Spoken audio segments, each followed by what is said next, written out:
Good morning, and on behalf of Raleigh Flynn, President of the Foreign Policy Research Institute, I'd like to welcome all of you to our presentation on the state of democracy in sub-Saharan Africa. You might notice that there are only two of us, three of us on the screen when there should be four. One of our panelists, Dr. Paul Nantulia from the National Defense University, took ill suddenly and won't be able to join us today, but our for African Affairs Tibor Nagy will fill in admirably, I'm sure. As Raleigh says on introducing these programs, these are free to you to participate in and enjoy, but not free to us. They are made possible by your generous support, and we encourage those of you who are not members of the Foreign Policy Research Institute to become members and to support our Africa program. And I'll get right into that. Those of you who follow the news have probably noticed the frequency of military coups and other extra-constitutional takeovers in certain countries in Africa in the last 5 to 10 years. And it makes one wonder what state of democracy is on the continent at the moment. I would like to address that or have our panelists and then we will I'll talk to you, our audience, about your views. Ambassador Tibor Nagy, who currently is a professor at Texas Tech University, was a longtime career diplomat who served as an ambassador on the continent, but who also served as our Assistant Secretary of State for African Affairs most recently, and is an excellent person to be able to address this issue. And before I turn it over to him, I want to remind you that our internet service is sometimes slow. So if you experience a little lag or people freezing, don't panic. We will come back very shortly. And if you have questions for the panelists, you can enter them in the Q&A box, please. Don't put them in the chat box because I'm having to watch both and I don't want to miss your very valuable questions. So type your questions in the Q&A box as we're talking, and we will try to get to all of them. And with that, I will turn the floor over to Ambassador Tibor Nagy.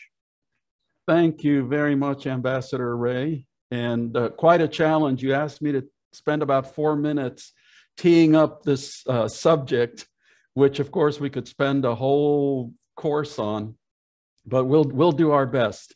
The retreat of democracy in Africa. Shortly after becoming Assistant Secretary, for my very first trip back to the continent, I wanted to visit Guinea, where I had a very, very positive ambassadorship.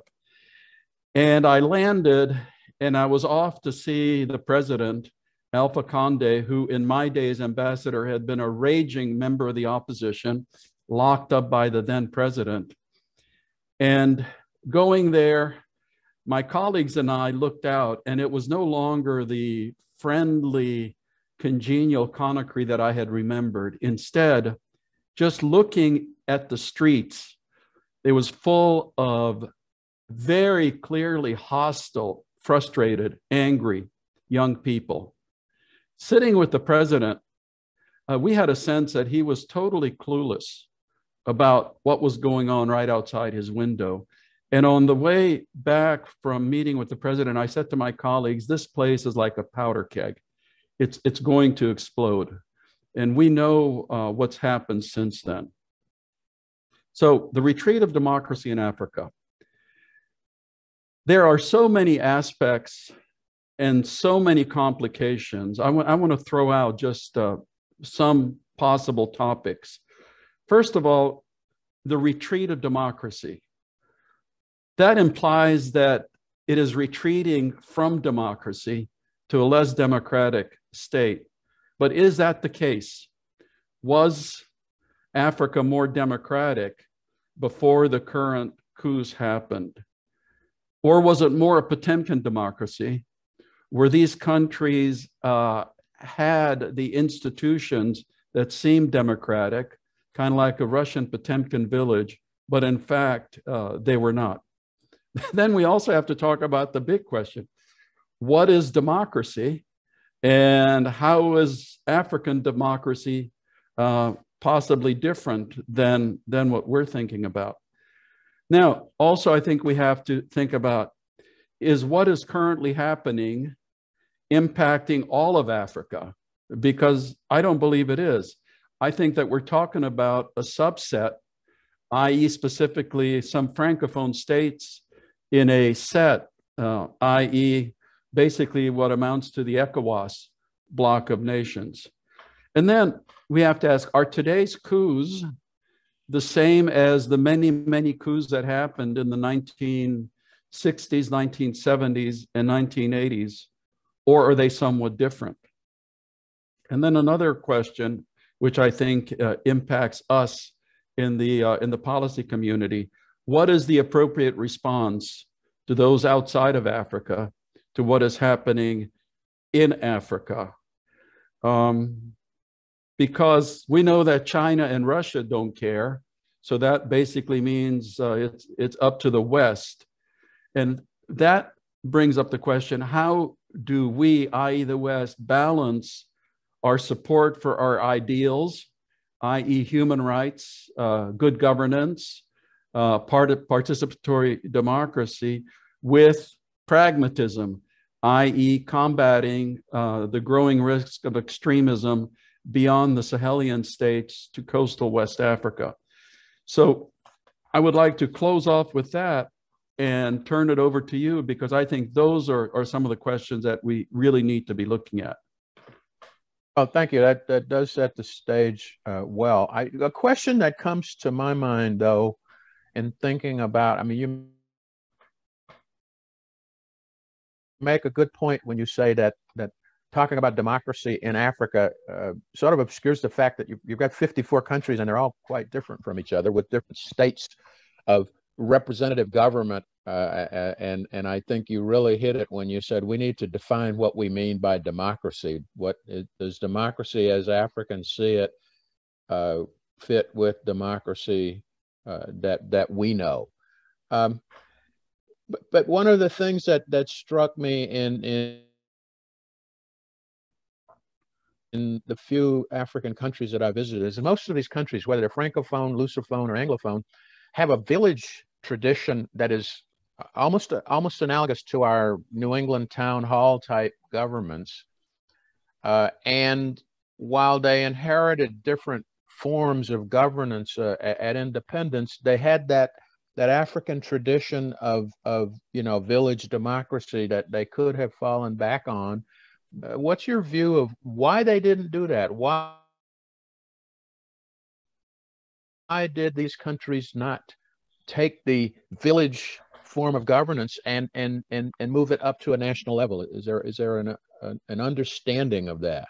Yeah, Charlie, I think you bring up a phenomenal point on that, because in all of my experience, some of the most quote unquote democratic institutions I have seen in traditional African views of decision making, whether it's, as you say, the village level, or in Ethiopia, the tradition of the Gemgema, where even members of the government got together and deliberated a subject until they came up with a conclusion. Again, the sad fact here is we go back to colonialism, because whether it was Portuguese, the French, the Brits, they imposed on these countries a system of government which basically mirrored what happened in the colonial state, no matter how alien it was. And the countries that we're talking about, especially these that have been beset by coups lately, come out of the French tradition. And we all know that, France has a very strong presidential model where the French president is almost like a king. And you impose that in a extremely complicated African state with multiple ethnic groups artificial boundaries, which would never exist today if not for the colonials, carving up the continent in their little pieces. And then you have these winner-take-all systems, which almost in effect, and just by definition, impose an alien system which is totally outside of the historical structures. No, that's a good point. And you mentioned this business of these different ethnic groups coexisting. I remember when I was in Sierra Leone back in the mid to late 90s, and the two dominant ethnic groups there, and then of course you had the Creole, who were the descendants of the freed slaves who established Freetown. They had their conflicts, but in looking at the background of these conflicts, I found, for example, some of their heroes were members of one ethnic group who married into another ethnic group and then fought their own former people. So you couldn't really use ethnicity as an argument for the fighting.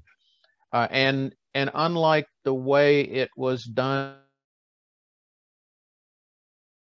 it didn't get chopped up into these hash-ups where you had mutually antagonistic ethnic groups suddenly forced to compete for resources. How much does that contribute to today's instability? These arbitrary borders, and what's the answer? I mean, how do you get around that? We're talking 100 years of history, and how do you undo 100 years of history? Yeah, it's very interesting because that is especially a problem in the Sahel, which is ground zero for the extremist threat, to a huge part of Africa. Again, the way the borders were drawn, and you throw Northerners together with Southerners, and whoever holds the keys of power in the capital city tends to put all the resources into only a certain part of the country and ignores the other part, which totally, destroys the natural development which would have happened immaterial. But, again, colonial flag comes down, the new nation's flag goes up, they inherit the system. I think the very first decision the Organization of African Unity had to make was whether to keep the colonial borders or, scramble them. And neither choice was really good because of all the inherent problems that would have entailed. And they go with keeping the colonial borders. So then, the rational development would be regionalization, or eventually, continent-wide integration. At least we're seeing that economically with the Africa-wide free trade agreement. So hopefully there is, there's optimism for the future. But in the meanwhile, all of these states are having to live with these systems, and it may be an ideal time, to take as we pass from the initial generation. The folks who fought the colonialists came into power. Some of them are still around. The presidents who are 3 times as old as their average citizens, or even 4 times as old as their average citizens. But there is a certain amount of optimism with all the young people coming up, because, that's what I was getting to with my intro piece, that there was just such a sense, and I ran into this in all the countries I visited as assistant secretary, that the young people are totally fed up. They are just totally fed up. The question is, they're just not sure, how to do this. I mean, if you look at the case, the 3 states in West Africa that have had the coups, in each of those cases, the military leader who's running the state is much, much younger, than the people that they were replacing. In Mali, I think Goita is like 39 years old, and I think both Doumbouya and Damiba are like in their early 40s. Well, that's interesting. Another issue, though, you talked about China and Russia not caring, which I think that goes without saying.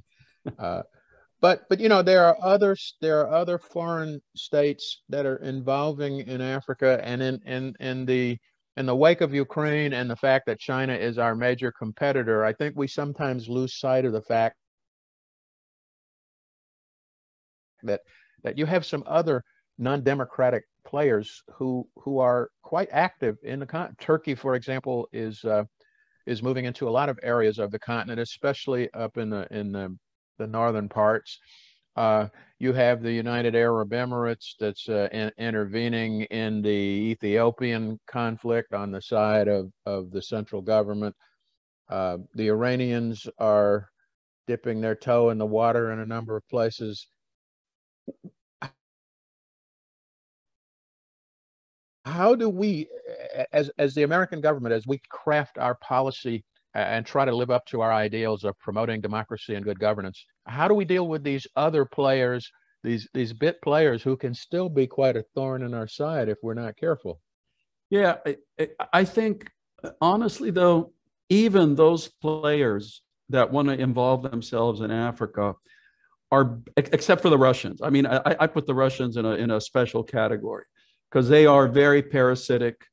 They're there to create problems and enrich individuals that are tied to Putin. So, you know, they are like the pirates in the scene. But you take all of the others, and in effect, they all want the same outcome that we do, at least on the stability and economic side. Because, you know, for the Chinese business person, a stable, environment, and one that is attractive to business certainly makes sense, as it does to the Turks. I remember when the initial transition happened in Sudan from the Bashir government, we worked very closely, and our special envoy for Sudan, Ambassador Don Booth, worked very closely with all of the Gulf partners who were very interested in seeing the transition succeed. We can talk about Sudan because that's a unique case, but they were in it. They were very much and very active members of the Friends of Sudan grouping, whose idea was to make the initial civilian transition succeed and let Sudan come out as a democratic country. So I think we have a lot of common interests. And I remember when the Ethiopian crisis first started with the Tigray War, one of the early calls I made was to my Chinese counterpart. And, basically I said, listen, we want the same outcome. So let's try to figure out where we have some commonalities here. Mm-hmm. Interesting. I had another thought in my mind, and what you said was so interesting, you almost chased it out. Speaking of the Chinese, and this is an issue that comes up in almost every conversation. Until Ukraine happened, it was the main diversionary topic whenever I spoke somewhere about Africa. What do you think the chances are in the long term of us being able to find some common ground with the Chinese that leads to a better, and in terms of, and I don't want to use the term democracy because that's emotionally loaded, in terms of more representative, responsive government? Yeah, I think on the political side, there's a real problem, because I think the Chinese prime directive is to maintain control of the Chinese Communist Party in China. And I think that a lot of their policies, which they present to the world as being altruistic, really goes to the heart of that. For example, they have huge excess, construction capacity. So, you can't have unemployment in China. So what you do is you pave the world. You build roads and railroads. You introduce in China systems to keep track of every single thing that everybody does, facial recognition, or the digital currency, the digital yuan, so that they don't need paper money, and the Chinese government with their computer system see every transaction that every Chinese person makes. So they would like to present those control systems to friendly countries. And unfortunately, there are quite a few African leaders who are very open to implementing systems which will exercise a type of control that they see the Chinese Communist Party exercising in China. So I really think honestly that on the political side, we can talk about stability, a good business environment, because the Chinese really don't want to see instability and their friends, being pitched out of their presidential palaces. Okay, yeah, good point. Another issue, and I think this probably could relate to the state of democracy, and recently there was legislation introduced in the House, and I believe it was called the Dealing with Russian Malign Activities in Africa Act. And my own reaction to that was, it was a good idea, but poor timing. How do you think, and I've seen some responses to that from the continent already, where it's portrayed, unfortunately, as the U.S. is punishing Africa for not not being against Russia. But on a more rational note, how do you think this type of activity affects our ability to influence countries to move in a more representative direction? Yeah, I don't think those kinds of things are helpful in the end, because I think that people mean well, especially in Congress when they enact legislation like that. But I think very few people on Capitol Hill understand the full scope and extent of Russia's historical involvement in Africa. Because when the nations became independent and they had to pick between, the Soviet Empire and the West, Russia was supporting all the liberation groups that ended up kicking out their minority governments. Whether it was the folks in Zimbabwe or Angola or Mozambique. I mean, they and the Chinese were anti-colonialists, and the Africans were anti-colonialists. And we, on the other hand, were embracing the colonial powers and taking the advice from them, because we were we didn't know much about Africa. We didn't know what our policy should be. So in our naivete, we listened to the French and the Brits and the Portuguese tell us what would be good policies, and which in fact were counter to the interests of the Africans and in the interest of the colonials, whereas the Russians won, all the colonial battles, the Russians won, and they came out on the winning side. And those are the folks who took over the government, and that historical tradition continues.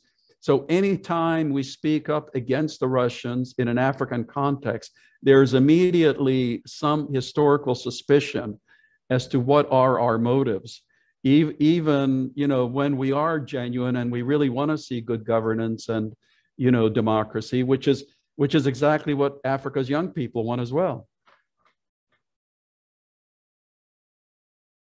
But don't we risk alienating even the young when we do things that, I mean, just as an example, this piece of legislation, and I read several articles in some of the African press, it was not painted as legislation to punish the Russians, but it was painted as legislation to punish the Africans, not so much for supporting the Russians, but for not going against the Russians. And so, my point there is, it reminds me of when I was a kid growing up. I'd fight with my brothers, but if someone else went after them, we would get together. And so, I guess the question I'm asking is, when we fail to consider how this is interpreted by the other side, do we risk alienating the young people who are our best hope for establishing democratic representative government on the continent? Yeah. The simple answer is yes, we do. And, unfortunately, sometimes we do things for symbolic value for our domestic audience without ever considering how that is received, or why do people in other places do things and act the way they do? Because normally there's a rational reason for that, if we only understood that. Good point. Okay, we have a few questions already in the Q&A, and so let's. And normally Raleigh does this, and so you'll have to forgive me if I do it a little. I'm going back and forth between two screens, but let's take some of the questions in the Q&A. The first one here, it says, does the panel believe that there's a tendency to instability in African countries with mineral resources connected with Chinese interest in developing those resources? Yeah, wow. I think you could even drop off the bit about with the Chinese resources. That that's like just leading with the chin for us to take a swing at. I think we can just stop with the mineral resources tend to be destabilizing on their own because states are, what economists call them rent collectors. It's an easy way for them to enrich themselves on that. And then there's no need to look for other ways to generate economic activity. I mean, one of my greatest frustrations, especially with these mineral-rich countries, has been it makes no sense to me to see, for example, cobalt from the Democratic Republic of Congo being shipped, on diesel-burning trucks, then on boats all the way to China to have it processed, denying the good people of the Democratic Republic of Congo of employment opportunities and, methods to get wealthier. So these countries with mineral resources, unfortunately, just the wealth can lead to corruption and bad governance, which of course then can lead to conflict as other actors come in and fight over the resources. And at the end of the day, it's mostly the people who live in those countries and the governments involved who also lose out. Before we get to another question from the audience, interesting point. You mentioned the DRC and the cobalt mines. There was an article recently, and it might have been the uranium mine, it might have been the cobalt mine, which at one point was managed by an American company. Yeah. And that American company sold its interest to China, and we, the U.S. government, didn't utter a peep about it. What's your take on that? Yeah, as assistant secretary, I often, whenever I met with leaders in Africa, I would say, I cannot blame you because up to now, when you had investments and you wanted investors and there was a knock on the door, the only people standing there were the Chinese. I said, as assistant secretary, I did the best I could to get American companies interested, in investing in Africa. But unlike President Xi, who can order, Chinese minerals to go to, say, the Gambia, no one in the United States has that kind of power to order our companies. The only way we can do it is by incentivizing them, encouraging them. And also, sadly, another way you get companies to go to places is when our leadership, i.e. the president, the vice president, the secretary of state, makes visits to countries and takes business groups with them. And as opposed to the Chinese who visit Africa, multiple times with their top leadership, our top leaders seem to overlook Africa, which of course is a huge sense of frustration to those of us who've been interested in Africa for as long as we have. Do you remember the last time a senior American official took a group of businessmen to Africa? No, unfortunately, I don't. Or do I? And no, I don't. And by senior, I don't mean the assistant secretary of state. No, I mean like the secretary or a deputy secretary. Yeah, no, that's a good point. Another question from the audience. Do you think there is a mistrust of Western-style democracy in Africa, given the perceived hypocrisy of Western nations' foreign policy? How can that be corrected by U.S. foreign policy?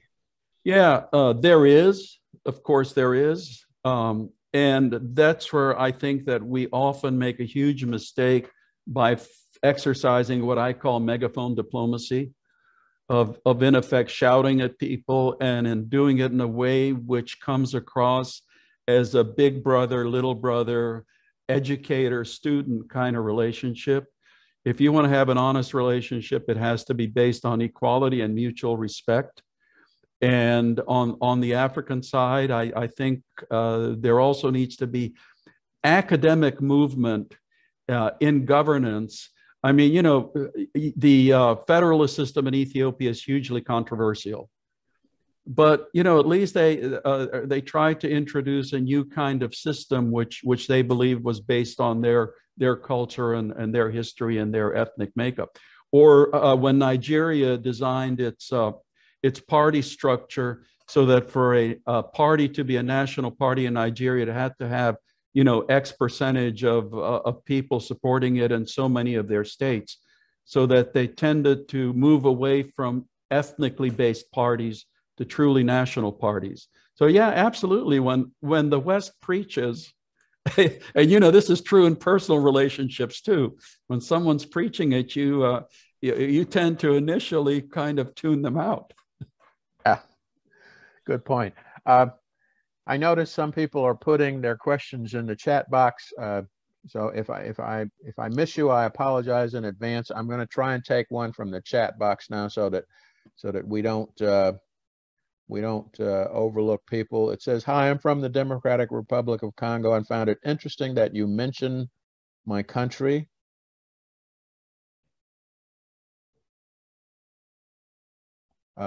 My question is, what should the politicians do to bring democracy to the Congo, and how do you see the situation in the Eastern Congo?" Wow. Man, a lot of perspectives on that. First, the Eastern Congo. You know, again, we get back to America's view of the world. I want to start with that, because I think the Congo has what, like 70 or 80 million people? I'm not exactly sure. And the Eastern Congo is at least 1,000 miles from the capital. It is much closer to the Kigali, which is the capital of Rwanda. In no other part of the world is it imaginable that there would be a country of 80 million people as big as the Democratic Republic of the Congo, and the United States of America only have one diplomatic establishment in the far corner of the country.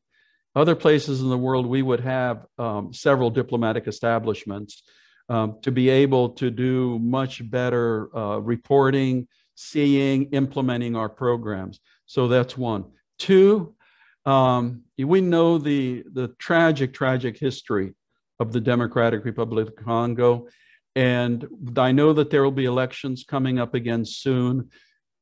In my mind, you know, again, looking at it as a political scientist, I wonder if the Congo is not an ideal candidate to take a close look at the governmental structure and see if they could come up with a kind of government where there are governmental units which are closer to the people and which make the decisions that are most important to the people, instead of having them made far away in Kinshasa or even in the regional capitals. But that, you know, at the end of the day, all of this is up to the people in those countries to decide.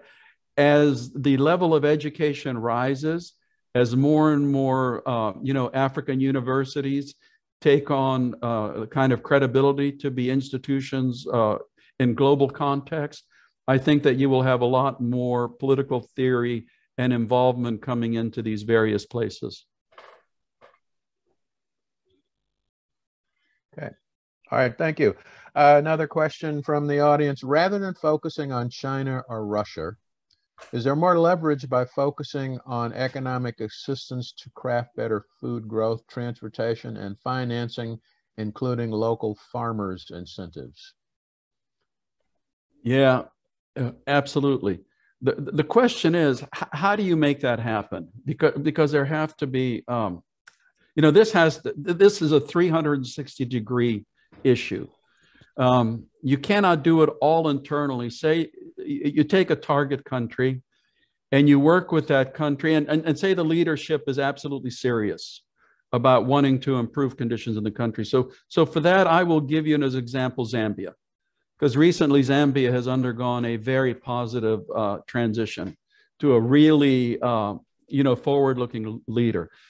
So the country's serious, so they take a look at their policies, their practices, how easy it is to establish a business, how the system of justice works, which makes it attractive to outside investment. But then you also have the other problem. Before outside investment comes in, say in agriculture, there needs to be infrastructure, because you can put in wonderful agricultural crops, scientific crops, fertilizer, everything.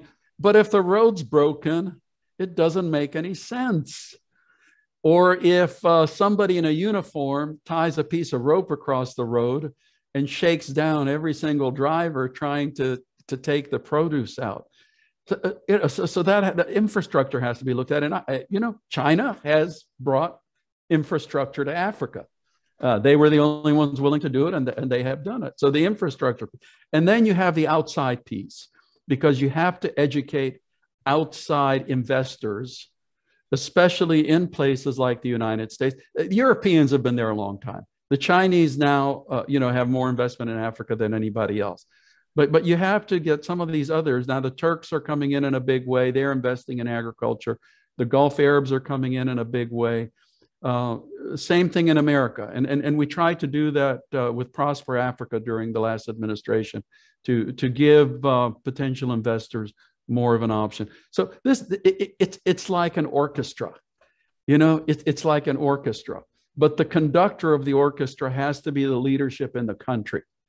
It cannot be the outsiders dictating to the country how to do that. So the leadership of the country has to step up and take responsibility. And again, I want to get back to democracy and young people, because it's going to have to be the young people that force the leadership to do that, because it's the young people who want the jobs. Now you make your point of it has to be the leadership of the country, and it strikes me though that and you and I both know, as we've been in this bureaucracy, we have this unfortunate, almost unavoidable tendency to try and dictate to people how they should do these, not what they should do, but how they should do it. What's your recommendation on how we get past that? Yeah, I'm a true believer in Winston Churchill's good quote about never miss an opportunity to shut up. I come from the school of thought that, first of all, mutual respect, but you have to get to know people. You have to understand where they're coming from. You cannot do a drive-by, megahorn, preaching at somebody saying you have to do X, Y, and Z. No, it takes real friendship, real partnership, sitting down, agreeing on what the outcome is going to be, and then being in a listening mode as people try to achieve that outcome. I have always been against overdoing it on U.S. government statements and policy advice. You remind me of my grandmother, whose advice was shut your mouth so your brain can be open. Here's one from the chat box.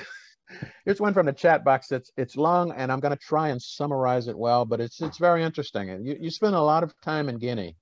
What do you think sets Guinea apart from its neighbors, Mali, Burkina Faso, etc., in terms of having basically avoided a lot of the extremist insurgency so far? Do you think the Doumbouya government has a chance to restore the faith of young Guineans in democracy? I certainly hope so. And that's why in my intro piece, I put out there, are the current coups in that part of the world different from the coups that happened in the 60s, 70s, and 80s? Because, yeah, Guinea is such a treasure house. It is not only blessed by mineral resources, incredible stores of bauxite. It's a coastal country. It has phenomenal agricultural potential in the Fouta Djallon. The Guineans are some of the nicest people in the world.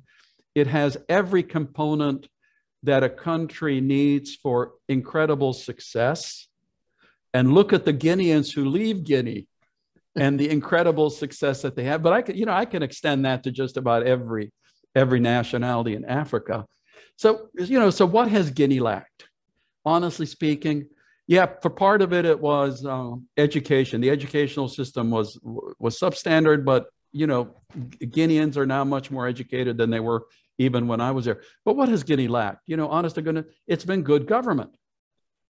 If you had a government in place that cared for the people instead of enriching themselves and their friends, the per capita income in Guinea would probably be the same as the per capita income in France and Italy. Wow. But the devil's in the detail. Yeah. Getting there is the problem. And another question, how does security on the borderlands contribute to a decline in democracy? And what are some first steps to stabilizing the borderlands? Yeah, that's a great question, because, one of the things I was going to mention, this is just my view on African democracies in general. I think that there are two huge components in African democracy, especially. I think one is legitimacy in the eyes of the people. I think perception matters. So I think that is hugely important, legitimacy. But the other one is governmental presence. And that presence has to be positive. For example, if you have a village out in the Sahel somewhere, and the only government presence is when people in uniform show up in the village and they pillage, they loot, they shake down the people, they rape the women and the girls, that to me is a huge missing component of democracy. So in the borderlands, you have the same situation. And when I visited Mali and some of the other, I saw this, that you have all of these various coalitions to get rid of the extremists. You have, coalitions of coalitions. You have, you had the French, you had the United Nations, you had local forces, you had militias. Now you have the Russian Wagner group. And at the end of the day, these military people get rid of the bad guys. But if there is not immediately an insertion of government in a positive way, then all you're going to do is have a different set of bad guys come through who are probably worse than the last group. Because you quote unquote liberate a village, or you even liberate a large town, and the governor doesn't even take up residence in the town, but flies in the morning in an army helicopter and flies away in the afternoon in an army helicopter. That is not government presence. So for these efforts to be serious in the borderlands, it has to be a combination of military, but then governance. And that's why I was saying with my, two components of democracy, legitimacy, the people have to look at that government as legitimate, or else, and perception is everything. And then there has to be some kind of a positive presence. Else all the military activity is all for naught. Mm. Yeah, I mean, you mentioned the Wagner Group and their involvement. What about, I mean, we have a lot of counterterrorism operations throughout the continent. It's surprising when you do a head count, you find out how many Americans are running around Africa looking for bad guys. And I was in the Army 20 years, so I'm not criticizing my old institution, but our focus seems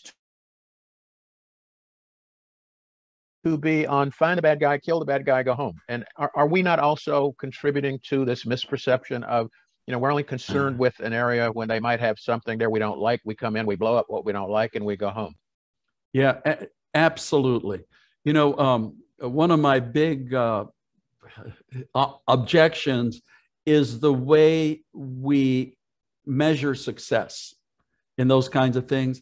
We measure success, for example, by how many people we train to do something, instead of measuring success by, once we train people, how much territory is regained by the government and is pacified. Mm. So, that goes back to me to cultural awareness, respect, equality, and understanding motivations, because, again, drive-by training can be very counterproductive. Okay, another question from the audience here. How do you explain the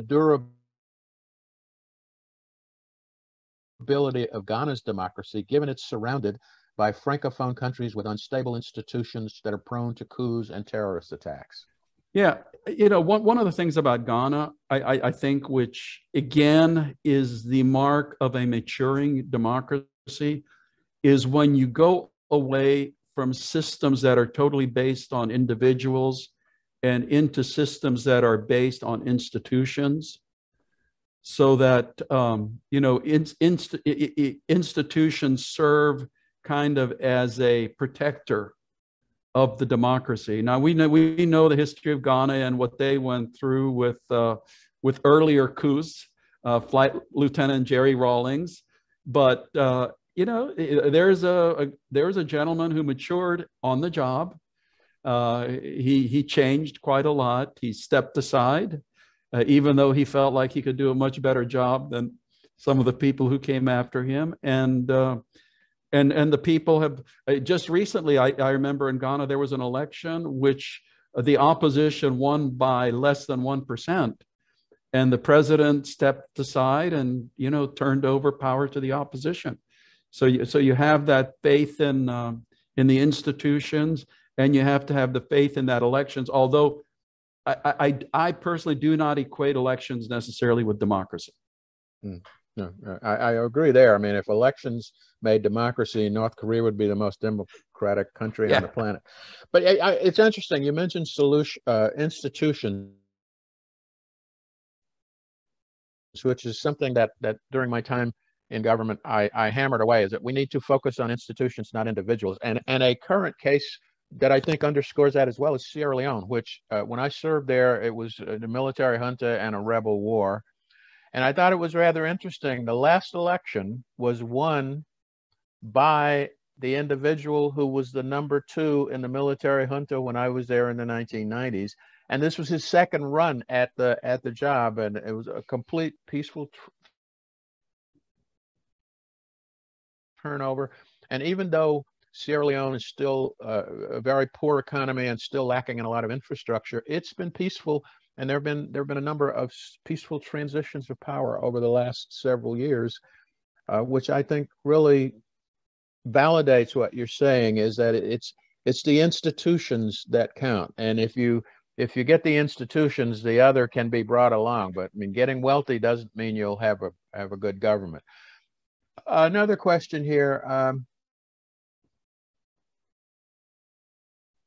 Does the U.S. government's growing relationship with the Lorenzo government in Luanda for geopolitical reasons, if, for example, China and oil, potentially undermine its pro-democracy stance in this year's Angolan elections? Man, I hope not, because during my time, we pointed to the Lorenzo government as one of the examples of a really growing democracy and a government that took corruption seriously, because when President Lorenzo came into power, people were very disparaging and thinking that he would just be, continuing the previous government. And then he very strategically went after corruption, starting with some of the lower level corruption, but working his way up until he finally went after the highest level of corruption. So we will just have to see. Hopefully the evolution will continue. And I personally am a true believer in evolutionary as opposed to instant democracy. I think that's another mistake that we often make, is, that a lot of our quote unquote human rights democracy people kind of take a picture of an election and say, oh, this is terrible. It's not like Norway. It's not like Iceland. It's not like, instead of putting that picture on a long line of where the process started and what direction it's going in, and accepting the fact that a democratic evolution will sometimes be like old Lenin's maxim about, 2 steps forward, 1 step backward still gets you there eventually. Yeah. Well, good luck with changing the minds. Do you see a possibility for Russia to significantly increase its profile in Africa to circumvent the sanctions imposed due to their war in Ukraine? I'm not sure. I honestly don't think Russia has the resources. China, we know, has immense resources, basically because they've become the factory of the world, and then they make everything that we buy, in America and in Europe. So we're the ones that are shoveling the cash into China that they can then turn around and, send their contractors to Africa to get more cash for what they do.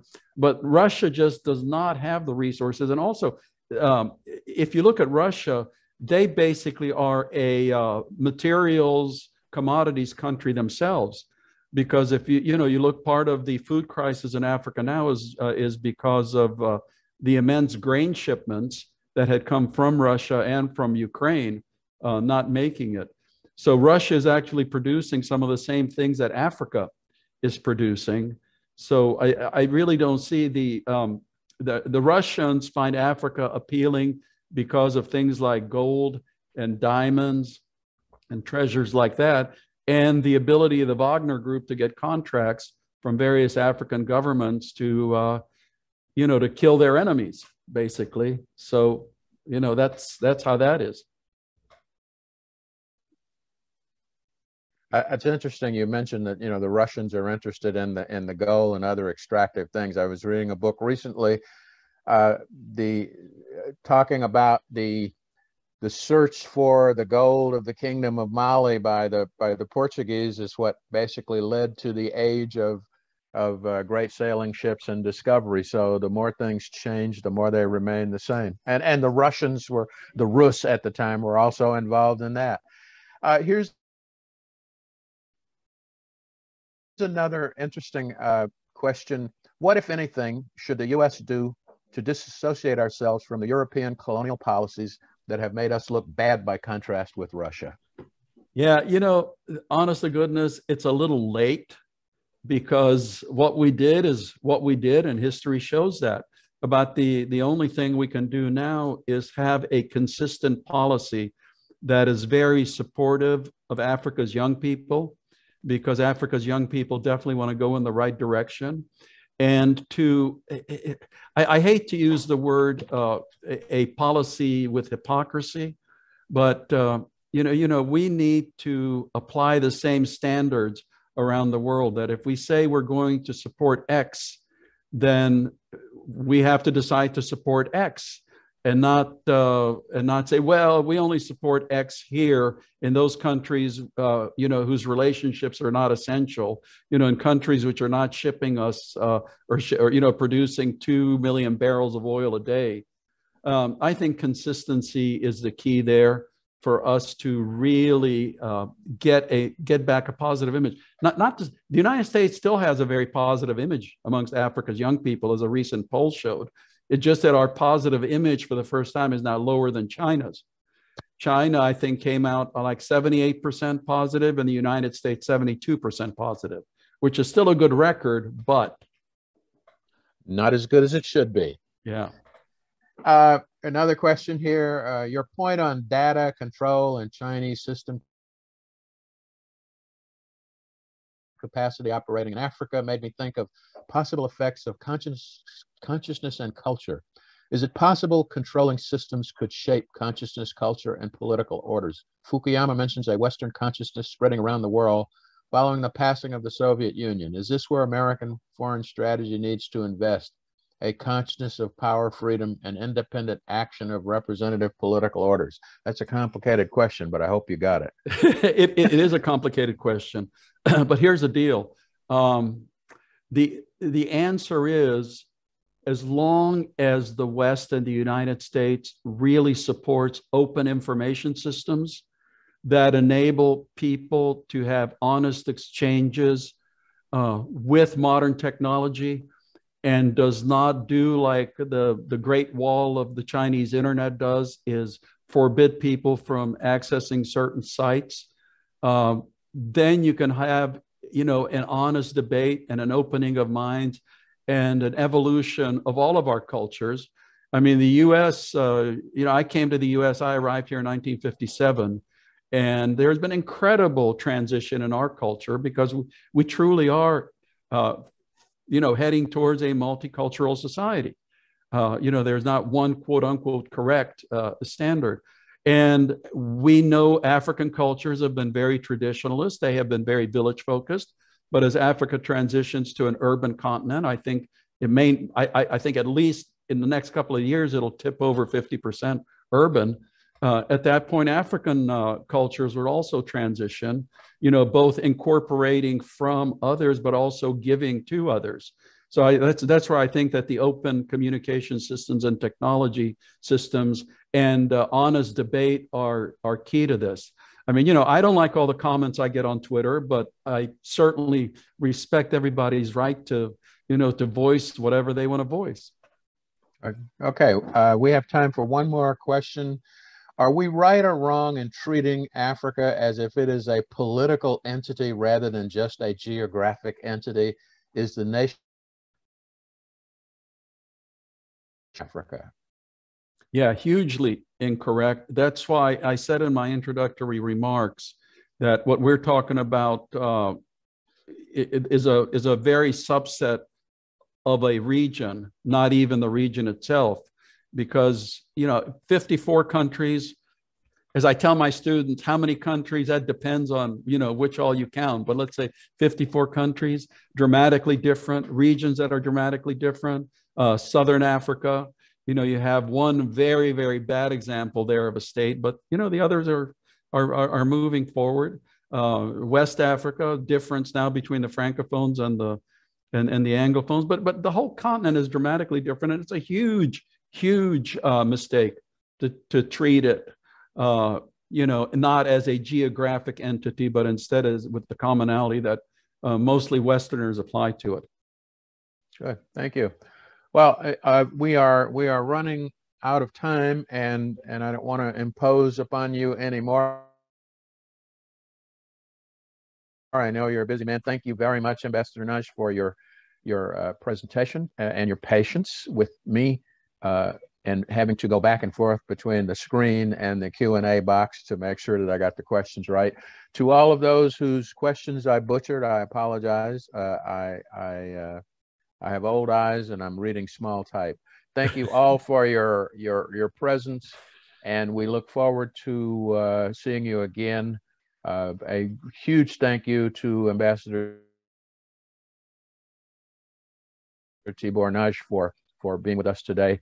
And I'd just like to remind you again, if you like events like this and you would like to see more, if you're not already supporting, would you please consider becoming a member or making a tax-deductible gift to FPRI? In the chat box, you will see a link that you can go to do that. We'd love to have you as a member, and we look forward to seeing all of you at our next event. Thank you, one and all, and have a nice day. Thank you, Ambassador Ray. Okay. Take care. All the best. All right. Thank you. Bye-bye. Bye-bye.